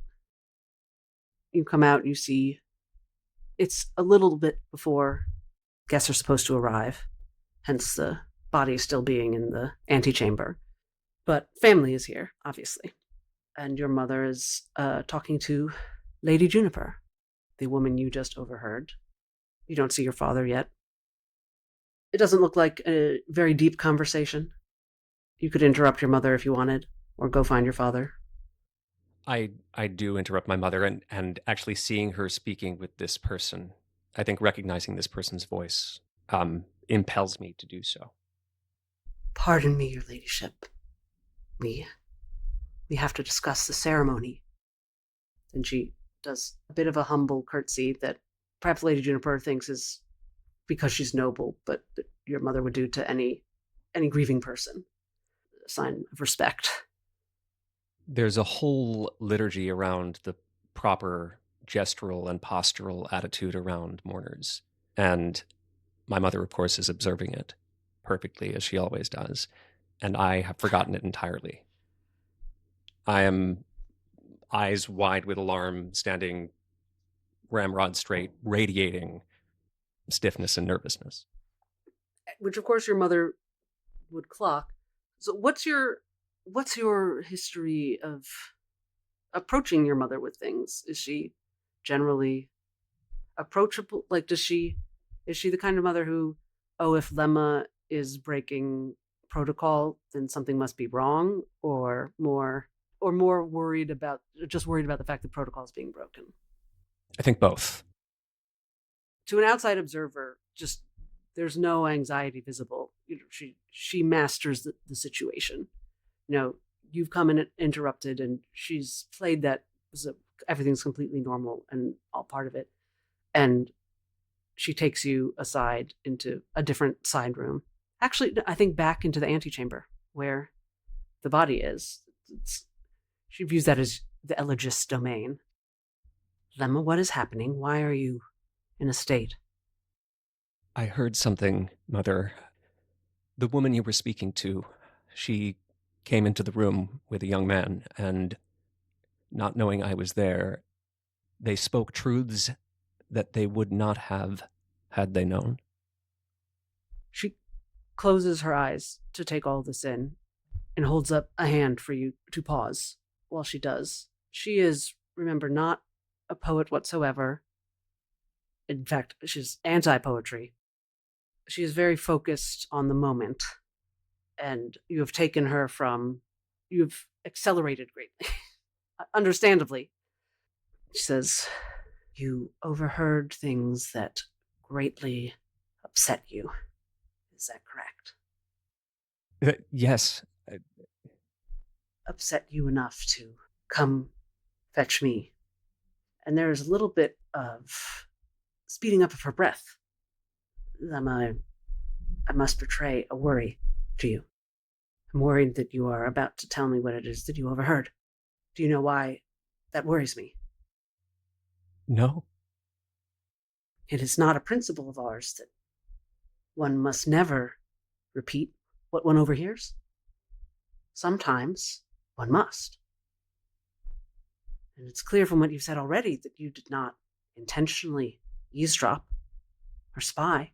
There was no deceit or malice. I'm worried because I suspect your motive in finding me so quickly and telling me this in the manner that you've told me is that you are anticipating some sort of action and response. Is that correct? Lemma just can't bring himself to answer. He just stares at her. And her hands are clasped like this, thumbs overlapped, down low, and she is thinking. She is not scolding. She is experiencing this moment. This is quite a situation. What I would most dearly like is to stop you from telling me more and for us to put this behind us entirely. But now I fear I must know some more so that I know that at least the general nature of Lemma. It seems that you are anticipating danger. Is there danger, Lemma? Not danger, but wrong. All right. This is the way to approach things. So there's no danger to prevent, to begin with. That's good. You've learned of a past wrongdoing. Is this what you're telling me? I want to make sure that I have everything correct. Yes, I have learned of a wrongdoing that has already occurred. And she looks like she's about to say something. And then she looks at you and she exhales and actually relaxes a moment and sort of sees you for the first time in this conversation. Yes, I realize this is perhaps overdue. We did not set out to shield you from such things. We've just tried to give you a good life, a life of good. And Lemma, I do believe you are good. That's why this is so alarming for you. The people we serve, well, death comes for all. The good and the bad. And the dead leave behind the good and the bad. That is what Rain has willed. It is not to be predicted or controlled. We do our very small part. Our part touches the good and the bad, because we are very small. We are but people. We walk through these mortal halls, and I think you've seen enough of this realm by this point to know that most do not live as we do, by precepts. They do not protect their hearts and their minds and their souls. Almost every family in town we have ever helped has terrible secrets lurking. You just didn't overhear them in the larder. We are not to judge. That girl, and she is young. We have in the past spared you the funerals of the younger ones, but you are an adult now. That girl had a life and a family, and she had potential that is now gone. Rains will be praised. You did not go looking for more than that. It found you, and I am sorry about that. That will happen at times. We must find our ways of seeing through it and realizing that what we do is higher than that filthy reality. Do you understand? Do I understand you that I should do nothing and say nothing? There's nothing to do, I imagine. And you will say what you came here to say. You will tell the world about this girl. You will help them understand that she is gone, as one day we all shall be gone. Attempt more than that is hubris and doomed. I know that's hard to see at your age, but we are limited creatures, my dear. We are not the first to tread this ground. Puts a hand on your face. Are you ready for this? Yes, liturgist. This is your birthright. And she walks out. And, in the next half hour, the body is brought onto the dais. The guests arrive. The hors d'oeuvres are passed. Your mother opens the ceremony. Your father sings. You look around and observe the nobles, imagining what Lady Juniper said. Do you see smug glances and chuckles, or are you pasting that onto them? Unclear. But you look out into this crowd and you see a sea of murderers, I suspect. And Lemma is trying very, very hard to contain what he feels, which is, of course, sort of his whole deal. If anyone were to really pay close attention to him, and no one is, they would see a tight container, and inside a pillar of flame. And now, Lemma, you're on. Lemma has been given a part of the ceremony that is designed to express gratitude to the queens and to wish the deceased a safe road onwards. And every time that he has practiced these words, every time he's participated in the liturgy, he's found it helps him relax, and he feels what he does not recognize as poetry. He feels the sight in front of him fading and the sight behind him becoming clearer, and a sense of the stories at his back becoming legible. And in this moment, he accesses that space not with a relaxation, but with a kind of tearing open. He begins the liturgy, and this storm of potential stories in the room becomes apparent to him. The story of every person he's looking at, and the story of the dead girl on the table. And he also becomes aware of something else. He becomes aware that these stories are not fixed. That he could, if he reached out, change a letter or a word, or even a sentence, or switch one moment for another. This is the liturgy. Laura lies here, and those who knew her stand in witness. May our tongues remember her and our minds be eased. O comfort, Queen of Harrows, those who mourn. Console them from their mourning and gladden them from their grief. Let that which is lost be remembered, and that which is to come be speedily brought to pass. O comfort, Queen of Rain, those who grieve. Bring them the blessing of fading memory and the consolation of acceptance. Let their pain wash away as in swift waters. Laura lies here, and those who loved her speak her name. Let their pain wash away as in swift waters. You who leave us, let the Queen of Rain and the Queen of Harrows enfold you. May your transit be peaceful, and may you walk the safe path across the ward. Lemma changes one word. He says, may you walk the safe path back across the ward. He adds the word back. And as he does so, his eyes almost shut. He reaches back an imaginary hand, and he plucks a thread in Lorelai's story. He perceives, not intending to, but the fire that he feels, the sense of deep injustice, motivates him into a kind of reckless whim to alter something. And as he finishes saying the liturgy, her eyes open. The body is in front of you, below you, between you and the crowd. That's how things were set up, sort of 3 levels. Again, she is shrouded. Only you see the eyes open, because you have that vantage, and they are very white. What is your immediate thought when that happens?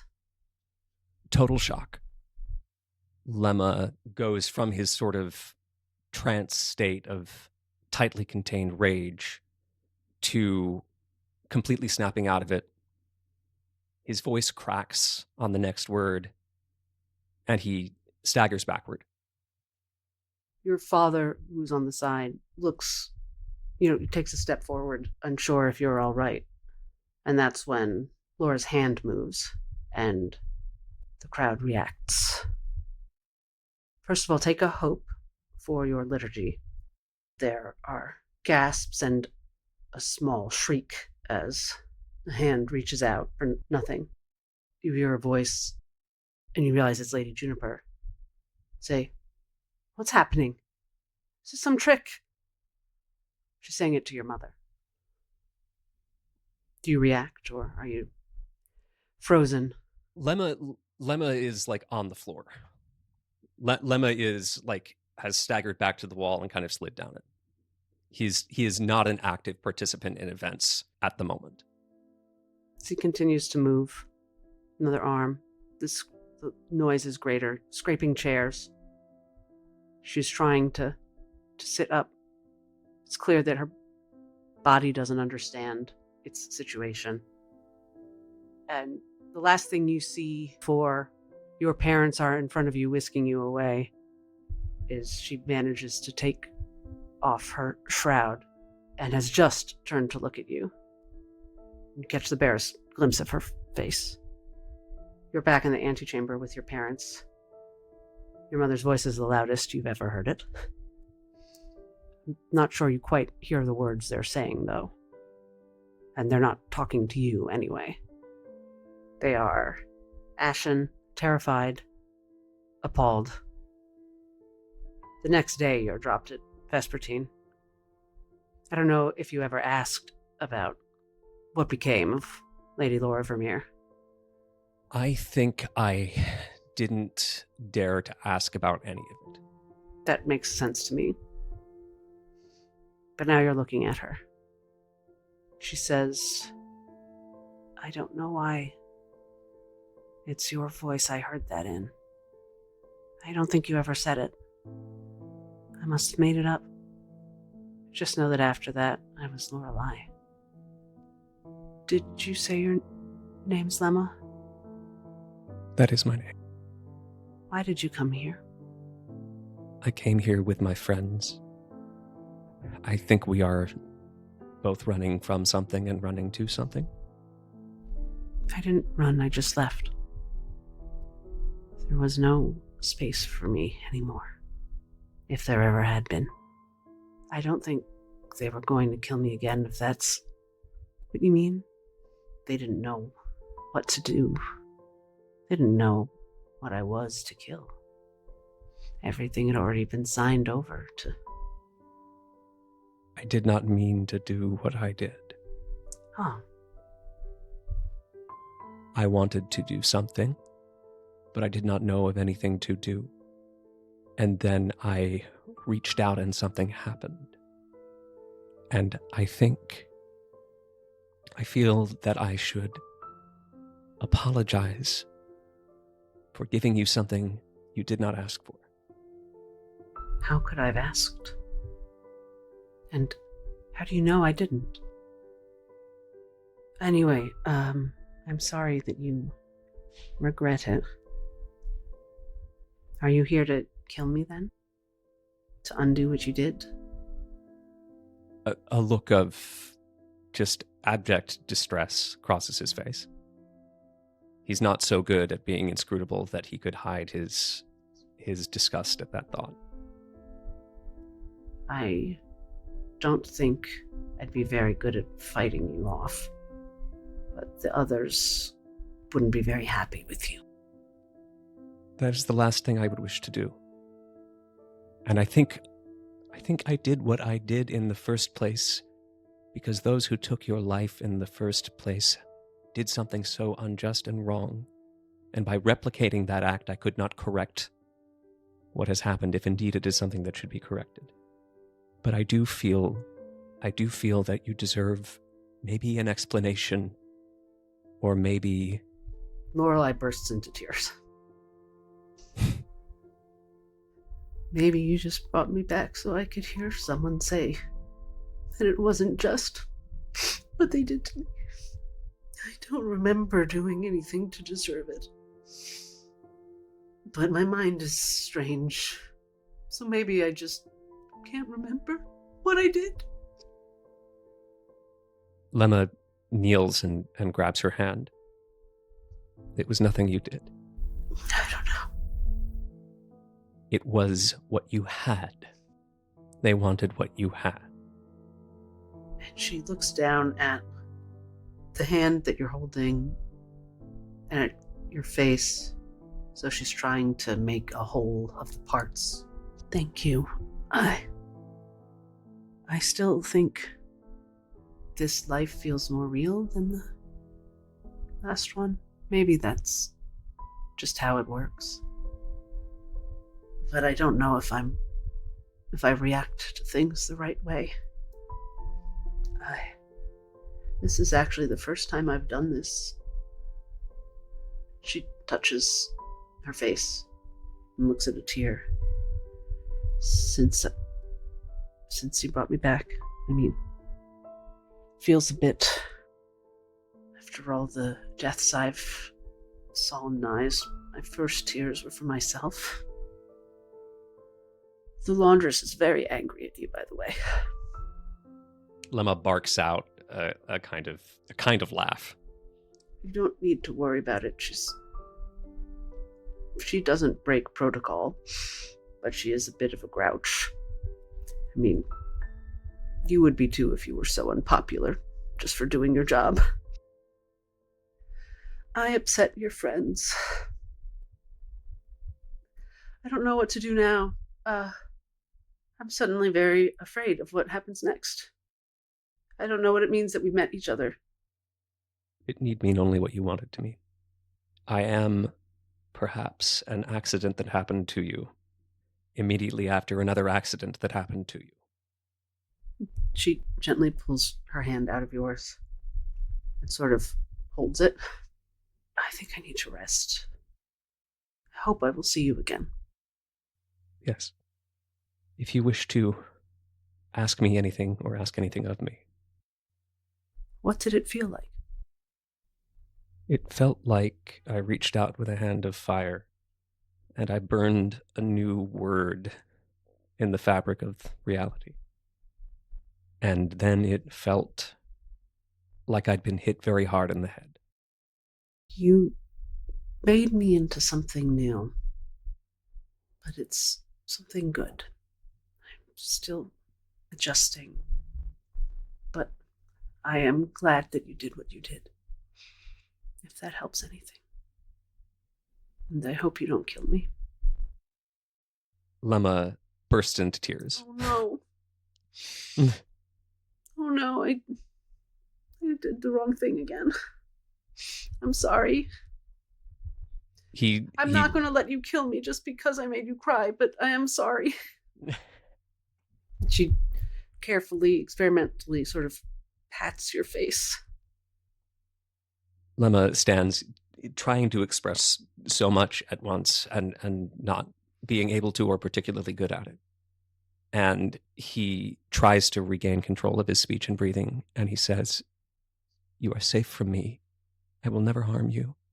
If there is anything you ever need from me, I am at your disposal.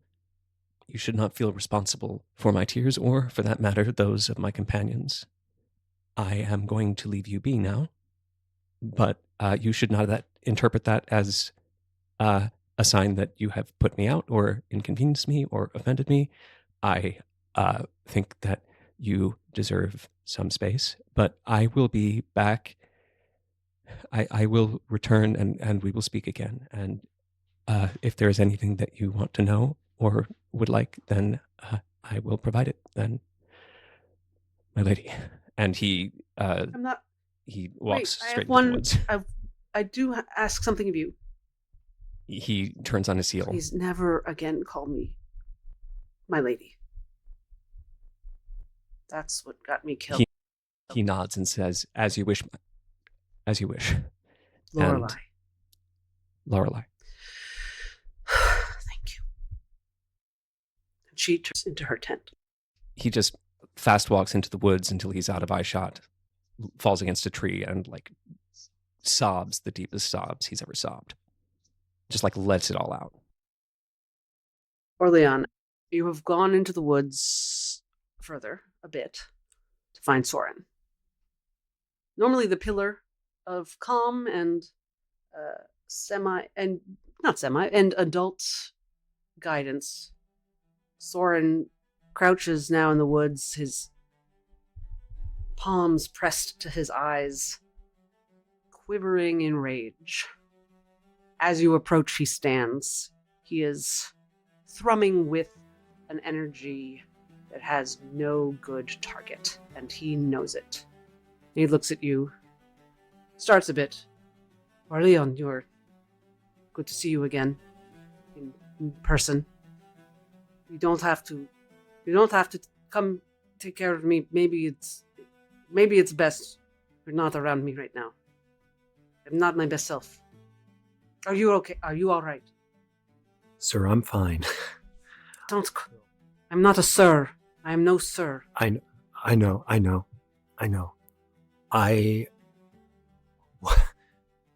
don't know if I'm all right. I don't know what, Well, you're not all right. You are dead, apparently, and so am I. I'm sorry. But I know that I wouldn't want to be alone right now. I don't know what happened to me. I don't know yet. I don't know. I wasn't ready. But I think when I do learn that maybe I won't want to be alone. And so you have risked your life, this one. You can't help but laugh at that. For us. You don't need to be your best self with me now. or ever. I'm here. And he looks at you like there's a moment of him, wanting to be above and separate. Like he says, the problem is not alone or not. The problem is where we are. The problem is it was fucking Shadowjacks. Spins around and puts his hands on his head. That's always been the problem. Shadowjacks? Yes, that's why I know so much. Not these ones, probably. My people, my town in the Wardvale, it's not exactly towns, but you grow up at home in the shadows, as you might say. You look for about the dangers. There are groups like this. You learn how to watch out for them. But yeah, and we said no questions, but... Did Shadowjacks kill you? Well, I didn't think so. I thought they just killed my brother. He finds a tree and he sits.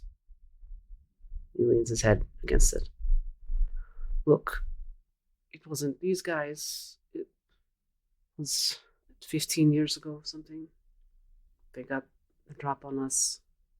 All I knew was when I woke up, Asher was dead. My older brother. I knew he was special. He wasn't.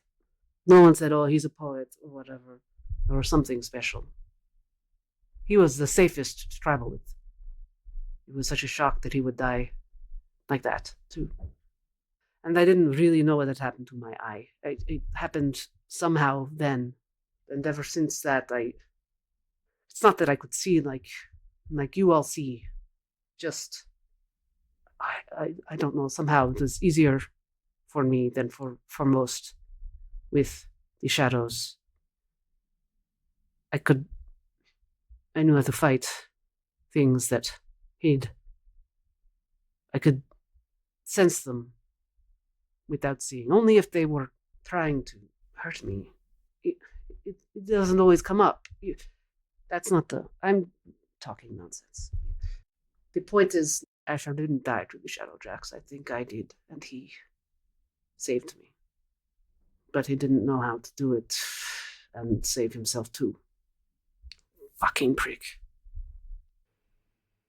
Fucking prick! Yeah. Shit. It's probably one of the leader of the group. Kiva's father, she said, is an elf, yes? Yes. There was an elf. Who knows, but I cannot go with you to meet her father. I do not want to make things more difficult for you, because if it's the same, I don't know, I do not believe in revenge, but there's too much. I'm not like the rest. I'm not like you poets. There's only so much I can hold in my heart at once. He puts both hands on his chest, like there's something happening in there he's trying to contain. OrLeon approaches and puts his hand on Soren's shoulder gently and waits to see if that's okay. At first, he almost seems to not notice, but he lets you. It seems to maybe help. You are good at people, OrLeon. I cannot fathom the pain in your heart right now, Soren. He's okay. But his life. It's just a shock. I thought when you think pain is old and then it's new again. I don't believe that things happen for reasons beyond the choices people make. Good. He's obviously relieved that you're not going to tell him this happened for a reason. I don't know if it's good or bad to be on this side of the mystery of life. I've always seen the other side not as other at all, but as simply a release into what it always was. But your brother was given a choice, and he chose you. You sound a little like Ambrose, of course, the primer back at Lark's Conjuries. I know it's been a while, dear listener. He talks of life and death this way sometimes. The thing, when you put it that way, I think what makes me most angry at Asher is that he gave me such love with that gift, and I will never be able to give him that gift Forgive back. him? No. I've already forgiven that asshole. What is it about some people that you can't stay mad at? Then I think you've given him the gift back. And he looks at you. Fuck you, you are like him too, aren't you? Ugh. Oh, I don't know. Don't come with us. You've hurt enough. And things, I don't know. Soren, I think things are gonna get really bad. I think you're right. And we can't do anything if we are in so much pain. I don't want you to worry that much about my pain. Life is life. I will be alright. And you have helped, for now, distract me from any ill-advised, violent wraths. But I will not go with you to see the father. And I worry about going with you at all anymore, because I think you are maybe surpassing the point where I can be helpful.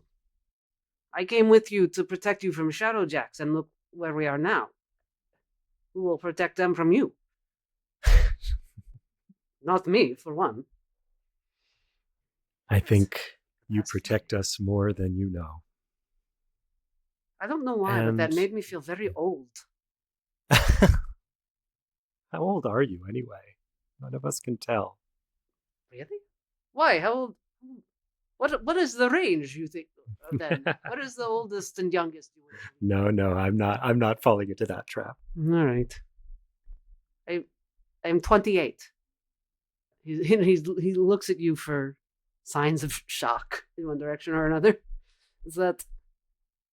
Few things can shock OrLeon at this point, but he. Unless I am lying to you. No. He looks at Soren and smiles. But I'm glad that I am helpful, because this was not even supposed to. If Mantua had known anything about this, she would not have let you leave the property, or she would have just delayed. I don't know why she didn't. Everything has been, looking back, every moment of this has been strange. I think it's only a prelude to strange. We may live, or you may live, more lives in your next 28 years than the many you have lived in the first. Well, thank you for giving me another 28. I think it's a bit optimistic right now, but he looks at his hands, just turns them over, looks at them. I don't know if I want to wrap my mind around it. Can I just ask you one thing about it, though? Yes, of course. Are you glad you now know? Oh, that is a very good question. I wish I had learned another time and place. Yes, if only because it means I know my brother better than I did before. That is an easy way to answer. I think it is not really quite what you are asking. I have one more question. Mm-hmm. Please. Do you remember how it felt before he brought you back? He looks at you, a bit arrested. Let me try. What do I remember? I remember cold. There was snow. I remember the sound of blades. I remember pain, and then there was no more pain. I remember silence. I forgot that I remembered that, actually. It's less painful to think about now, somehow. I don't remember falling, but I remember being on the ground. I remember closing my eyes and thinking that felt very good. I remember a hand stroking my hair, and the feeling that I was exactly where I needed to be, that I was welcome and loved. A woman's hand, I somehow knew. And then my eyes opened and I coughed and everything hurt. There was light. I don't know how you can feel light. It wasn't fire. It was light. And it made me think of Asher, how there always seemed to be light around him. And it felt like there was light in my head. I had a light headache. But I forgot that when I saw him on the ground. And then everything was that. And they were all gone. The bandits. I don't know why. Now I wonder what he must have done to them. Maybe he killed them all in some spectacular fashion. Obliterated them. Probably not. He probably scared them away. Or maybe we were just both dead and they left. All I knew was my brother was dead and something was strange with my eye. I thought I'd been, cut or stabbed there, but it wasn't it. It was hardly the most important thing at the time. Not with Asher gone. And it felt like my fault somehow. I was young, I got over that, but it felt like somehow it was my fault we went that way, or, if I hadn't been so weak and fallen, I could have saved him, I could have protected him, even though he was older and bigger. No one blamed me. Death is the one thing that happens to everyone. And yet, somehow, we feel so much guilt about something that will happen no matter what. Do you think it will happen to us twice, or maybe now we're immune? Now that would be a punishment. Agreed. I need a drink so I can drink to that. I don't know if I'm supposed to appreciate life more now that I know this. I can't feel. I don't know what to feel. I sort of feel the same. Like being alive?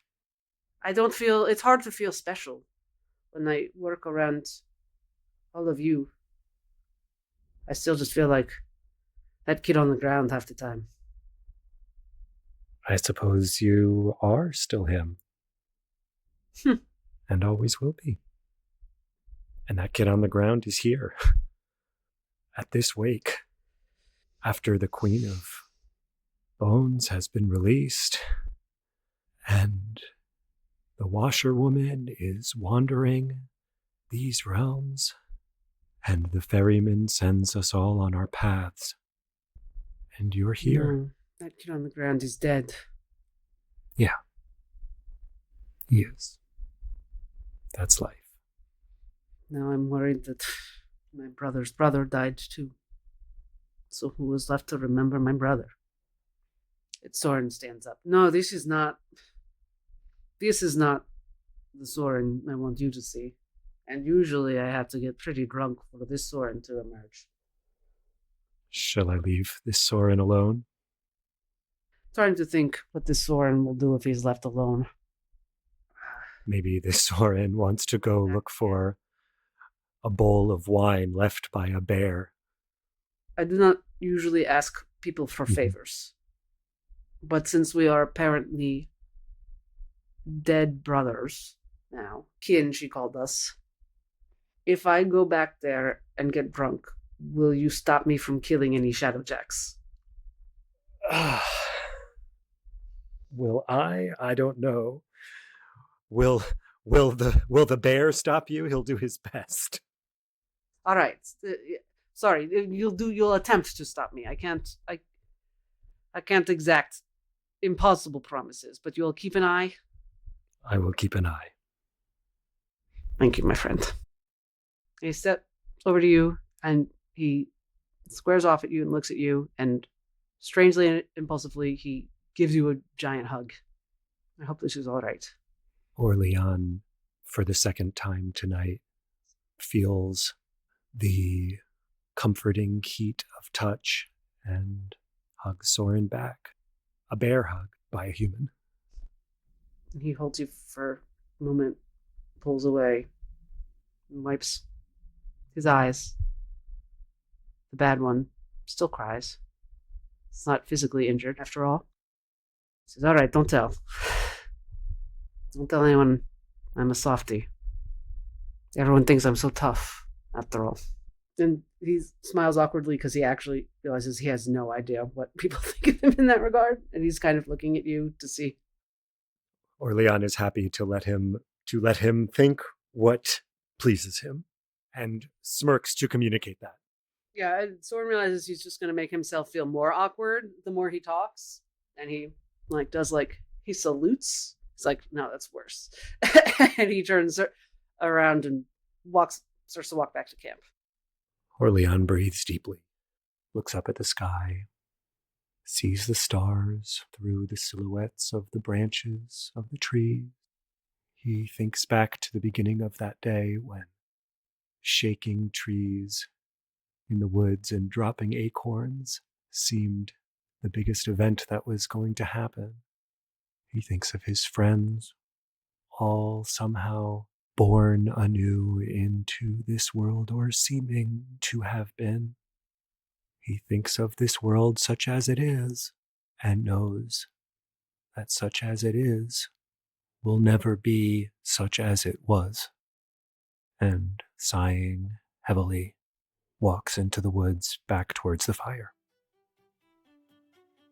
Ginny's in the middle of a throng of singing Shadowjacks who are just finishing up a boisterous round of a drinking song. They're just going, so raise a glass to Ginny, the one-eyed witch of love, beguiling as the sea beneath a sailor's moon above.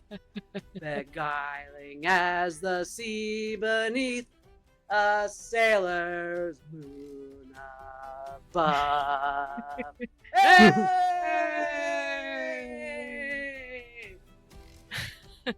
And someone claps Ginny on the back. Like, this one's good at coming up with verses. You sure you don't want to join up? Maybe some other time. Do I see OrLeon come back in? I think so. And Soren strides up and grabs a flagon of something and downs it. All right. Well, I'm like, oh, that looks concerning. I wave at OrLeon to come sit with me. Thank you for listening to Queen of Daggers, Heart of Fire, a production of Hagdeal Gaming. If you like what we're doing here, come say hi on Blue Sky or TikTok at Hagdeal Gaming. Leave us a review. We'd love to know what you think. And remember, as a wise person once said, What?